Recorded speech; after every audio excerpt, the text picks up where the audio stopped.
So, hello everyone. Hope you all are doing good. So, today we are going to discuss our next topic, that is 12 steps in the research process. कि जब हम research करते हैं, जैसे कि हमने पढ़ा पहले रिसर्च क्या होता है, ठीक है जी, उसके करेक्टरिस्टिक्स क्या होते हैं, उसके ऑब्जेक्टिव्स क्या होते हैं, ठीक है, रिसर्च की सिग्निफिकेंस क्या होती है, मीन्स इंपॉर्टेंस क्या होती है। उसके बाद अब जब हमने रिसर्च करनी है, जिस टाइम हम रिसर्च करते हैं एज अ रिसर्चर, चाहे आप थीसिस बना रहे हो, ठीक है, अब जिस टाइम आप रिसर्च करोगे कुछ स्टेप्स हैं जो आपको ध्यान में रखने हैं। तो वो कौन से 12 स्टेप्स हैं जो बहुत ज़्यादा इंपॉर्टेंट है और प्रॉपर सीक्वेंस में चलते हैं। विदाउट सीक्वेंस ये नहीं चल सकते, right. So first research processes. कुछ स्टेप्स इंक्लूड होते हैं रिसर्च प्रोसेसेस में। पहले मैं सिंपल स्टेप्स लिख के आई हूँ, उसके बाद आपको ब्रीफ में वन स्टेप क्या है अच्छे से समझाऊंगी with the help of my notes, right. So first is formulation of research question problem. Exactly आपने कोई चीज़ ऑब्जर्व की, राइट, आपने क्वेश्चन कोट किया कि ये इशू है और मुझे इससे रिलेटेड क्या है रिसर्च करनी है। तो सबसे पहली चीज़ यही है कि आपको पहले टॉपिक तो पता हो उस चीज़ का, तभी तो आप आगे कंटिन्यू करोगे। जब आपको प्रॉब्लम ही नहीं पता, आपने सिर्फ ऐसे ही किसी की बातों में आके टॉपिक उठाया, सिंपल रिसर्च करने बैठ गए, तो वो चीज़ नहीं होती। रिसर्च एक बहुत ही सीरियस चीज़ है, ठीक है जी। और सिर्फ जो एक क्यूरियोसिटी होती है एक पर्सन में, अगर वो पर्सन क्यूरियस है, सिर्फ वही रिसर्च कर सकता है, ठीक है। तो फर्स्ट स्टेप यही है कि आपको पहले प्रॉब्लम पता होनी चाहिए कि एग्जैक्ट है कौन सी जिस पे आपने रिसर्च करना है। आपको टॉपिक पता होना चाहिए, राइट, आपको अपना टॉपिक क्लैरिफाई होना चाहिए। सेकेंड इज लिटरेचर सर्वे। अब आपको टॉपिक पता लग गया, अब आप लिटरेचर सर्वे करोगे, मींस लाइब्रेरीज में जाओगे, अलग अलग बुक्स देखोगे।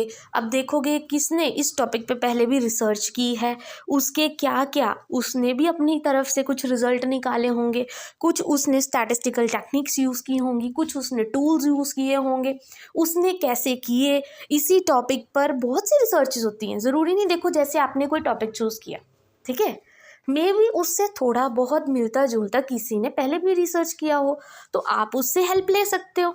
जैसे कि मैंने आपको पहले भी बताया कि जब भी आप रिसर्च करो वो अंडरस्टैंडेबल होनी चाहिए, ताकि अगर आगे जाके किसी ने रिसर्च करनी है और आपका और उसका टॉपिक मिलता जुलता हो, तो वो ईजीली आपके क्या है रिसर्च पेपर देख सकता है, रिसर्च वर्क देख सकता है और हेल्प ले सकता है, किसी को गाइडेंस मिले। तो वैसे ही आपको गाइडेंस मिलेगी किससे, जो पहले उस टॉपिक पे रिसर्च कर चुका है। तो उसके लिए आपको क्या करना पड़ेगा, लाइब्रेरी से जाके बुक्स चेकआउट करनी पड़ेंगी, वो होता है लिटरेचर सर्वे करना, ठीक है। Then developing hypothesis. अब देखो आपने एक टॉपिक चूज़ कर लिया, आपने लिटरेचर सर्वे भी कर लिया, अब आपने हाइपोथेसिस बनाई। हाइपोथेसिस एक्चुअल में होता है टेंटेटिव आइडिया कहते हैं जिसको हम, जैसे हम तुक्का मार देते हैं ना कि हाँ ये चीज़ ट्रू है, ट्रू हो सकती है। तो हाइपोथेसिस क्या होता है कि हमने सोच रखा है कि अगर ये दो चीज़ों का हम रिलेशन देख रहे हैं, ये दो वेरिएबल्स का हम रिलेशन देख रहे हैं, ठीक है, कि वो ट्रू है, उस चीज़ पे आपने रिसर्च करनी है। फिर फॉर एग्जांपल जैसे एक पिज़्ज़ा स्मॉल साइज़ का है, एक पिज़्ज़ा बिग साइज़ का है, तो वो किस चीज़ पे डिपेंड कर रहा है, मतलब कि एक क्या है कि उसके पैसे कितने हैं, कितना मनी देते हो। स्मॉल पिज़्ज़े के जो स्मॉल पिज़्ज़ा है वो 150 का है, जो बिग पिज़्ज़ा है वो 200 का है, मतलब उसका साइज़, तो वो जो उसकी मनी है कि कितने का वो पिज़्ज़ा है, उसका जो रेट है वो किस चीज़ पे डिपेंड कर रहा है कि उसका साइज़ कितना है, ठीक है। तो हमने बोला कि 150 का क्या है स्मॉल पिज़्ज़ा है, और ये हमने सिर्फ हाइपोथेसिस बना लिया कि अगर उसका साइज़ छोटा है तो उसका प्राइस इतना ही होगा, ठीक है। बट ये तो आगे जाके हमें पता लगता है कि शॉप टू शॉप डिफर करते हैं रेट्स, राइट। कोई उसी चीज़ को सस्ते में दे रहा है, कोई उसी चीज़ को महंगे में दे रहा है, ठीक है। तो हमने एक हाइपोथेसिस बना लिया कि जो स्मॉल वाला पिज़्ज़ा है वो कितने का है, 150 का है। तो आप रिसर्च करो, अलग अलग शॉप्स पे जाओ, सर्वे करो, लोगों से मिलो और एंड रिजल्ट देखते हैं कि क्या सच में स्मॉल वाला पिज़्ज़ा 150 का ही है, ठीक है, या वो वेरी कर रहा है। तो वहाँ पे पता लगेगा कि जो हाइपोथेसिस आपने बनाई है, सिर्फ अपने माइंड में जो चीज़ आपने एक पिक्चर बनाई थी कि वो ट्रू है या फॉल्स है, वो होता है हाइपोथेसिस बनाना। वो एंड में जब आप रिसर्च कर लोगे, आपने टॉपिक चूज कर लिया, आपने लिटरेचर्स देख लिए, पढ़ लिए, अब आपने हाइपोथेसिस बनाई कि हाँ ये हो सकता है। एक्चुअल में पता नहीं वो ट्रू है या फॉल्स है, वो आप रिसर्च करके देखोगे, राइट। तो हाइपोथेसिस सबसे ज़्यादा इंपॉर्टेंट होती है। जब आपको यही नहीं पता कि ये चीज़ सही है या गलत हो सकती है, यही चीज़ लेके नहीं चलोगे तो आगे आप रिसर्च किस चीज़ पे करोगे, राइट। Then research design. अब आपका रिसर्च डिज़ाइन कैसा होना चाहिए, कौन कौन से टूल्स यूज़ कर रहे हो, कौन सी टेक्निक्स यूज़ कर रहे हो, ये सब चीज़ें ध्यान में रखनी है। Then determine the sample design, बहुत इंपॉर्टेंट। सैम्पल क्या होता है कि आप कितनी पॉपुलेशन ले रहे हो, कितने लोगों पर आप अपना रिसर्च कर रहे हो, कितनी शॉप्स, जैसे पिज़्ज़ा का एग्जाम्पल लिया हमने, तो हम शॉप्स वालों से सर्वे करेंगे, राइट। तो आप देख लो, आपने सिर्फ रोपड़ एरिया की जो शॉप्स है पिज़्ज़ा वाली, उनमें जाके सर्वे करना है, या आपने चंडीगढ़ में जो शॉप्स हैं उनमें जाके सर्वे करना है।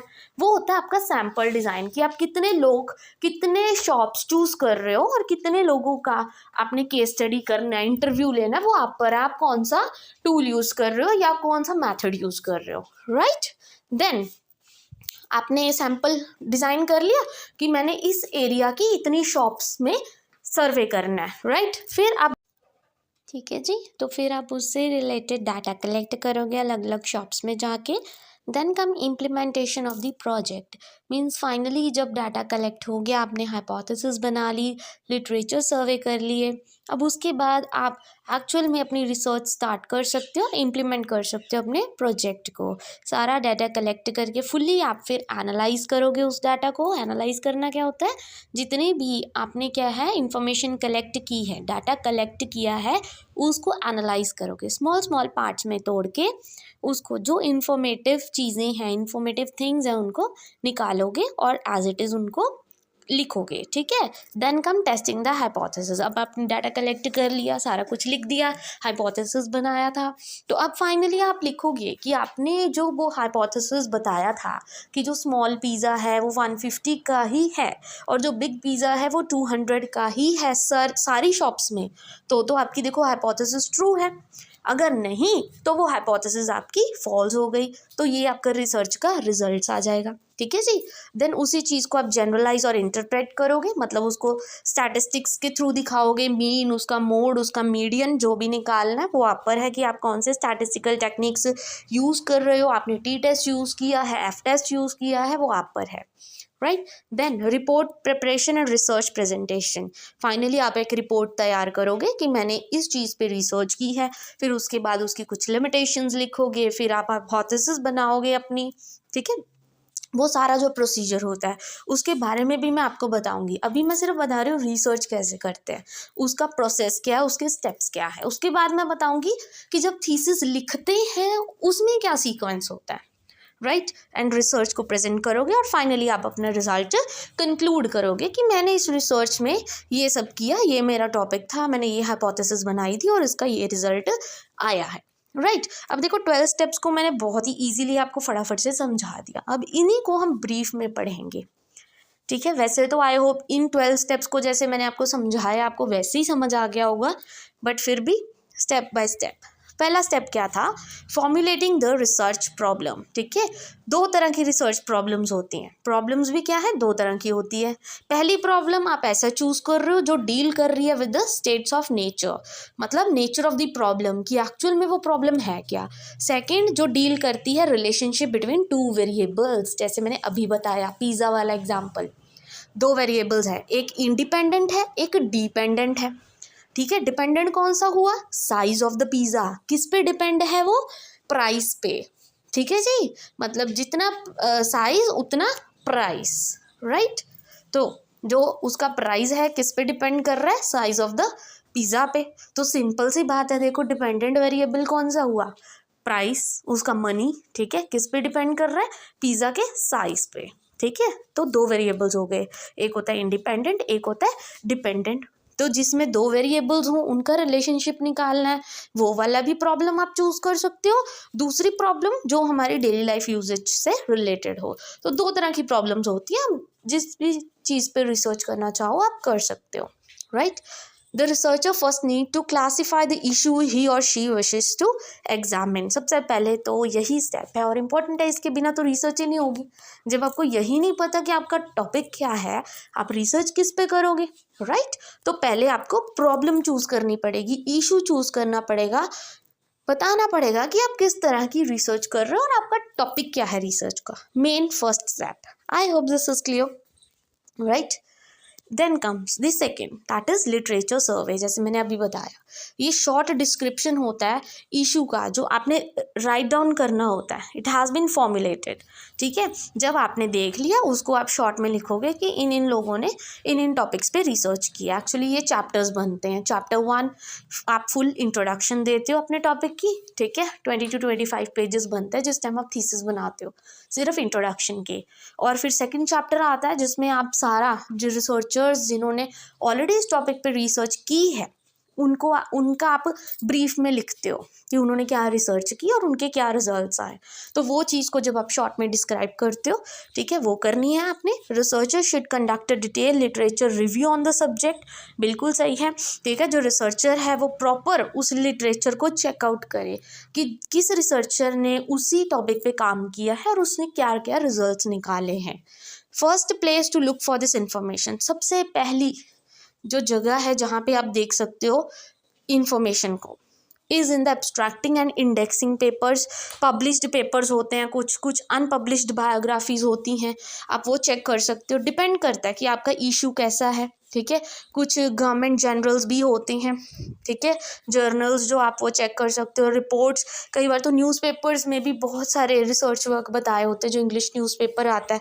और बाकी रिसोर्सेज तो आपका गूगल है ही है। फिर टेक्नोलॉजी जिंदाबाद, ठीक है? If there are any previous studies, जो मैंने अभी बताया, that are close to one at a hand, they should be thoroughly examined. जो बहुत मिलती जुलती हो आपके टॉपिक से, ठीक है, तो उस पर भी आप बहुत ही अच्छे से मतलब एक बार स्टडी कर सकते हो उस लिटरेचर को। At this stage a good library would be a great assistance of the researcher, right? Good library जहाँ पे हर तरह का जनरल पढ़ा हो, ठीक है, हर तरह के जर्नल आप चेक कर सकते हो।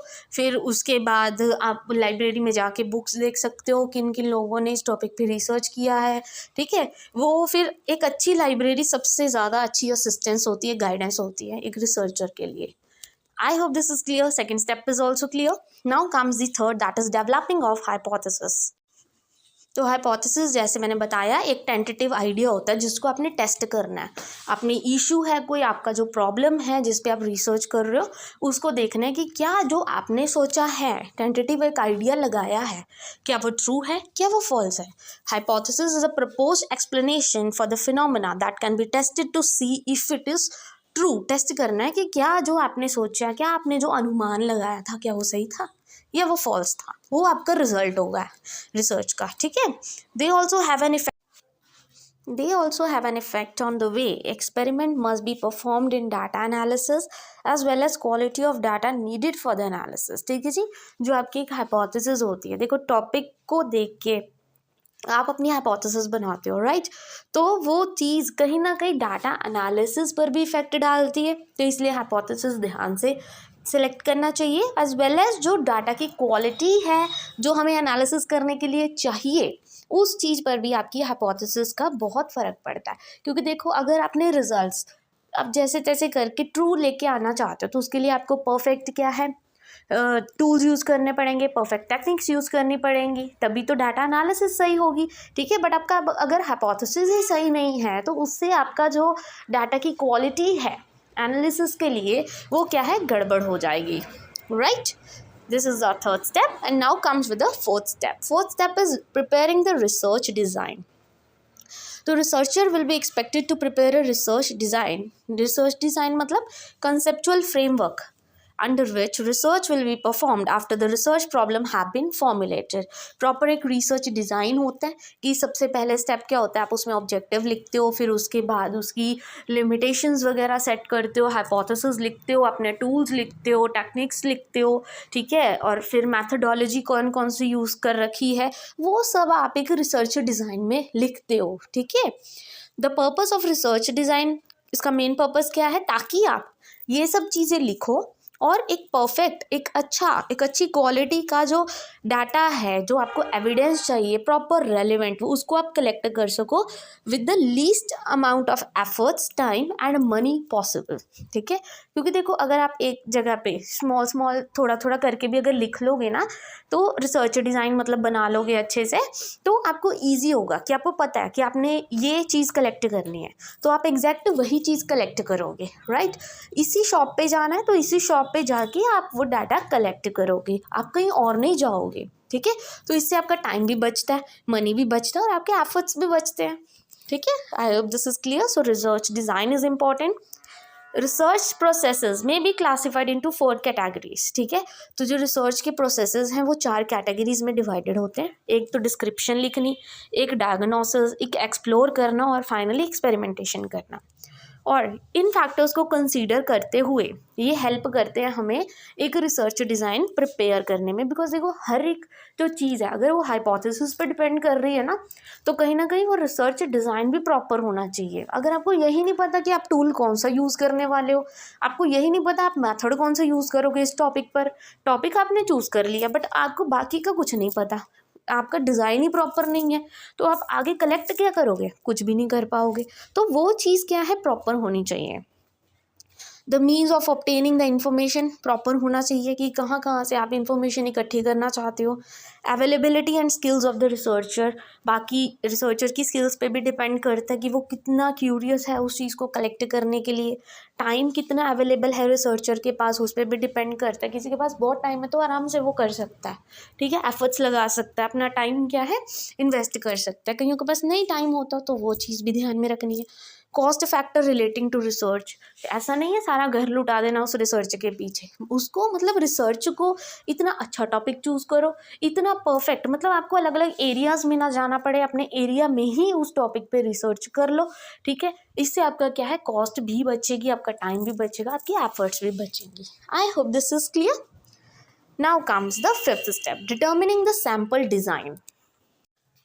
अब सैम्पल डिज़ाइन मैंने आपको बताया था कि आप कितने लोग चूज़ करोगे जिन पे आपने रिसर्च करनी है, मतलब यूनिवर्स, या आप कह सकते हो पॉपुलेशन। 100 बच्चे लेने हैं, 100 लोग लेने हैं, 100 शॉपकीपर्स लेने हैं, वो आप पर है, आपका टॉपिक क्या है। Selected for doing the research, जिनको आपने रिसर्च करने के लिए सिलेक्ट किया है वो कितने हैं, उतना सैम्पल कितना है, 100 है, 200 है, 300 है, इट्स ऑन यू। ठीक है, फीमेल्स हैं, मेल्स हैं, या आपने सारे मिक्स करने हैं, वो आप पर हैं। ठीक है, selection of few items from the universe या पॉपुलेशन कह लो फॉर द स्टडी पर्पस, उनको हम सैम्पल बोलते हैं। जब हम कुछ लोगों को, इतनी सारी पॉपुलेशन में से कुछ लोगों को सिलेक्ट करते हैं रैंडमली कि हाँ हमने सिर्फ इन्हीं पर रिसर्च करनी, इनकी हेल्प लेनी और यहाँ यहाँ ही जाना है। ठीक है, वो होते हैं हमारे sample. Then comes collecting the data. Finally main चीज़ तो यही आ गई। मैं बहुत सारे मेथड्स होते हैं अब डाटा कलेक्ट करने के। ठीक है, मैंने आपको मेथड्स भी पढ़ाए, कौन कौन से रिसर्च मेथड्स होते हैं। अब आप पे है, आपने कौन सा रिसर्च मेथड चूज़ करना है। ठीक है, रेलेवेंट डाटा चूज़ करने के लिए वो वेरी करता है। ठीक है, मेथड भी वेरी करते हैं, कई मेथड्स में बहुत मनी इन्वेस्ट होता है। ठीक है, कई मेथड्स में बहुत सारे एफर्ट्स लगते हैं, तो वो डिपेंड करता है आप पर कि आप ईजी से ईजी मेथड यूज़ करो। ठीक है, very significantly in terms of cost, time and other resources available to the researcher. Primary data तो हम क्या है, अगर हमने प्राइमरी डाटा कलेक्ट करना है तो हम एक्सपेरिमेंट्स करके या सिंपल सर्वेस करके कलेक्ट कर सकते हैं। ठीक है, जब रिसर्चर परफॉर्म करता है ना एक्सपेरिमेंट, तो कुछ ऑब्जेक्टिव मेजर्स या कुछ डाटा उसको लेना पड़ता है ताकि वो अपनी जो हाइपोथेसिस है उसका ट्रूथ देख सके, टेस्ट कर सके। ठीक है, तो कुछ ऑब्जेक्टिव्स उसको ध्यान में रखने पड़ेंगे, कुछ वेरिएबल्स जो उसने लिए हैं कि बाहर से कोई चीज़ इफेक्ट ना करे, ये सब चीज़ें ध्यान में रखनी है और चेक करने हैं कि क्या उसकी हाइपोथेसिस ट्रू है या फॉल्स है। राइट, सर्वेज में और बहुत सारी चीज़ें आती हैं। आप सर्वे कर रहे हो, जगह जगह जा रहे हो, तो उसमें आप ऑब्जर्व भी कर सकते हो, आप पर्सनली इंटरव्यू भी ले सकते हो उनका, वो आप पर, आप कौन सा मेथड चूज़ करना चाहते हो। टेलीफोन इंटरव्यू, घर बैठे कॉल करो, जिन जिन के नंबर्स पता है उनके इंटरव्यू ले लो। मेल कर दो कुछ क्वेश्चंस, जैसे आजकल आती है ना कि आप वो गूगल फॉर्म्स फिल करो तो वो एक पाई चार्ट बन के आ जाता है कि इतने % लोगों का ये आंसर है, इतने % लोगों का ये आंसर है, तो वो चीज़ कर लो। ठीक है, या सिंपल शेड्यूलिंग कर लो, कुछ टाइमिंग्स दे दो कि इस टाइम पे आपके इंटरव्यू होंगे, वो चीज़ें कर लो, वो आप पर है। ठीक है जी। Then comes the 7th step is execution of the project. Finally अब प्रोजेक्ट को इम्प्लीमेंट करो। या research is a critical step in the research process. Main चीज़ तो यही है कि अभी आप कैरी आउट कर रहे हो, उस चीज़ को इम्प्लीमेंट कर रहे हो, ठीक है। इसमें क्या है, data will be obtained will be sufficient and reliable. जो आपने डाटा कलेक्ट किया है वो सफिशिएंट होगा, मतलब प्रॉपर हो चुका है, अभी आप रिलायबल भी है, तभी आप रिसर्च कर रहे हो। Researcher should ensure that the project is completed in a timely manner. ये चीज़ रिसर्चर को ध्यान में रखनी है कि जो उसकी रिसर्च है वो टाइम पे हो जाए, क्योंकि इसका भी एक टाइम पीरियड होता है, ठीक है। आपको सिर्फ आई थिंक 4 to 5 मंथ्स दिए जाते हैं अपनी रिसर्च करने के लिए। बाकी जो PhD वाले हैं उनके लिए अलग टाइमिंग्स होती हैं, ठीक है, कि इतने मंथ्स या इतने ईयर्स तक आपने अपनी रिसर्च फाइल सबमिट करवानी है। आई hope this is clear. Now come the 8th step. 8th step is analysis of the data. अब डाटा को एनालाइज करोगे, मतलब प्रॉपर बार ग्राफ्स बनाओगे जहाँ पे ज़रूरत है, मीन मीडियन निकालोगे, स्टैंडर्ड डेविएशन निकालोगे, फॉर्मूलाज यूज़ करोगे, प्रॉपर अपने डाटा क्या है लेके आप सारी कैलकुलेशंस करके इनके ग्राफ्स बनाओगे। वो होती है एनालाइज करना डाटा को। आई hope this is clear. Proper tables बनाओगे जहाँ पे ज़रूरत है, जहाँ पे ज़रूरत है आप कोडिंग भी करोगे। मतलब कोडिंग क्या होता है कि जब आप डाटा को एक सिंबल में कन्वर्ट कर देते हो, उसको क्या बोलते हैं, हम कोडिंग कह देते हैं। या उसको टेबुलर फॉर्म में, टेबल की फॉर्म में बनाओगे, रोज एंड कॉलम्स, वो आप पर है, ठीक है जी। एक एग्जाम्पल भी दे रखी है, इफ़ 3 या more seeds grow on a specific field produce different result, तो उसको आप टेबुलेट कर लोगे, ठीक है। आपने क्या किया, एक टेबल बना लिया, रोज एंड कॉलम्स बना लिया, और उसमें लिखा ये वाला सीड है, ये वाला सीड है, ये वाला सीड है, तो उनके क्या क्या रिजल्ट्स आए यहाँ पे लिख दो, और उनका फाइनली आपने मीन निकालना है, मीडियन निकालना है, वो आप उस टेबल से निकालते जाओ और आपका रिजल्ट आपको मिल जाएगा। आई होप दिस इज़ क्लियर। बस जो आपने क्या है, डाटा कलेक्ट किया स्टैटिस्टिकल टूल यूज़ करके, उसको टेबल फॉर्म में आपने दिखाना है, ठीक है जी, इस स्टेप में। Now come hypothesis testing, 9th step. अब आपने हाइपोथेसिस बनाई, कुछ स्टैटिस्टिकल टेस्ट हैं वो आपको यूज़ करने ही पड़ेंगे, उसके बिना आपका रिसर्च इनकम्प्लीट होगा। जैसे मीन मीडियन मोड वगैरह, वो तो आप अपनी मर्जी से लगा सकते हो। बार ग्राफ तो बनता ही बनता, मीन तो निकलता ही है, स्टैंडर्ड डेविएशन भी निकालना इंपॉर्टेंट होता है। अब उसके बाद आप कौन सा टेस्ट यूज़ करना चाहते हो, उस पर T टेस्ट, ये डिपेंड करता है आपका टॉपिक कैसा है। ये जब आप पढ़ोगे ना, T टेस्ट क्या होता है, F टेस्ट क्या होता है, Z टेस्ट क्या होता है, तो आपको पता लग जाएगा कि कैसे इशू पर, कैसी प्रॉब्लम पर कैसा टेस्ट लगता है, ठीक है। काई स्क्वायर हो गया, test has been created for this purpose.